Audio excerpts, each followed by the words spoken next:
The radio crackled at 2:17 in the morning, and I remember thinking, not him again, before I even heard his voice come through the bay doors. My name is Maya, and I've worked nights in the emergency department of a 42-bed hospital in a town so small the diner closes before the ambulances even think about slowing down. Jonah Reyes was the paramedic who brought us the worst of it. Car wrecks off the county highway, a farmhand who'd fallen from a grain bin, an elderly man whose heart just decided it was done keeping time. He always came through those doors like weather, fast and unreadable, handing off his patient with 3 clipped sentences and never once meeting my eyes. I decided, somewhere around my 3rd month on the unit, that he was cold, arrogant even, the kind of man who thought softness was something you left in the ambulance with the empty gauze wrappers. I told my charge nurse, Denise, exactly that, over vending machine coffee at 4 in the morning. Denise laughed at me, not unkindly. "You think that's arrogance?" she said. "Honey, that's a man holding his breath." She told me his story in pieces, the way people do when it isn't really theirs to tell. 2 years before I started, Jonah's wife had been a patient in this very hospital.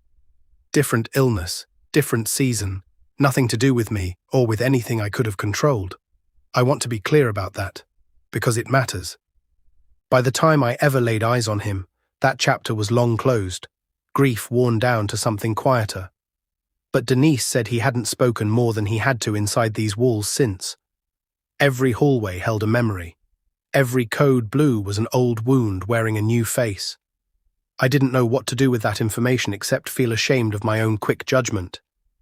Isn't that always how it goes? We build a whole verdict about someone out of 30-second doorway encounters, and then find out we didn't know the first thing. The night everything shifted, we had a bad one. A teenager, motorcycle, no helmet.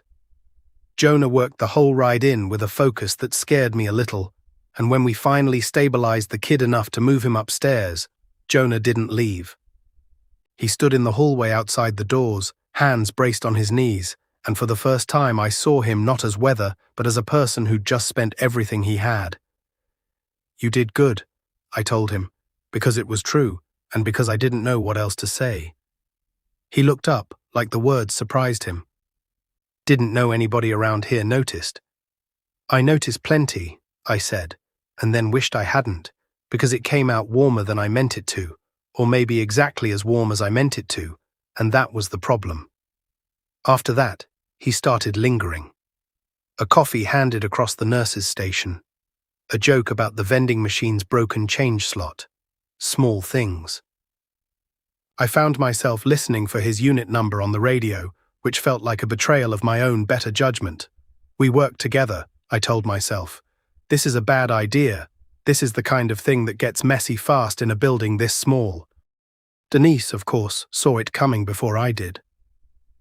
"He asked about you," she said one evening, far too pleased with herself. "Wanted to know if you were seeing anyone." "What did you tell him?" "That he should ask you himself, instead of interrogating me like a coward."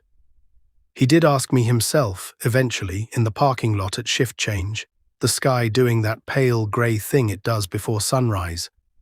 He was terrible at it, kept starting sentences and abandoning them, kept looking at his boots instead of at me. It was the least composed I'd ever seen him, and it undid every wrong assumption I'd made about who he was.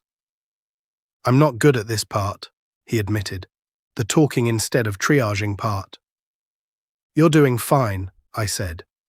"Better than fine." I want to tell you it was simple after that, but it wasn't, not entirely. There were nights I worried I was a stand-in for someone I could never live up to, some ghost of comparison I hadn't earned the right to compete with. I asked him once, straight out, because I've never been good at circling a question. He was quiet a long moment. "You're not replacing anything," he said finally. "You're just the first person who made me want to stop holding my breath." I think about that sentence more than I probably should. We've been together 2 years now. He still comes through those bay doors like weather sometimes, especially on the bad nights, and I've learned not to take his silence personally, because I finally understand what it costs him to walk back into a building that once took something from him and somehow, slowly, gave him something back instead. Denise still brags that she saw it before either of us did. Maybe she's right. Maybe the people around us always see the shape of things before we're ready to. I still wonder, some mornings driving home with the sun coming up over the wheat fields, whether I'd have given him the same chance if Denise hadn't told me his story first, whether I'd have kept judging him by those clipped, closed-off doorway moments and never found out what was underneath. I'd like to think I'd have gotten there on my own. I'm not entirely sure. And I think that's a question worth sitting with, about anyone you've ever written off too fast.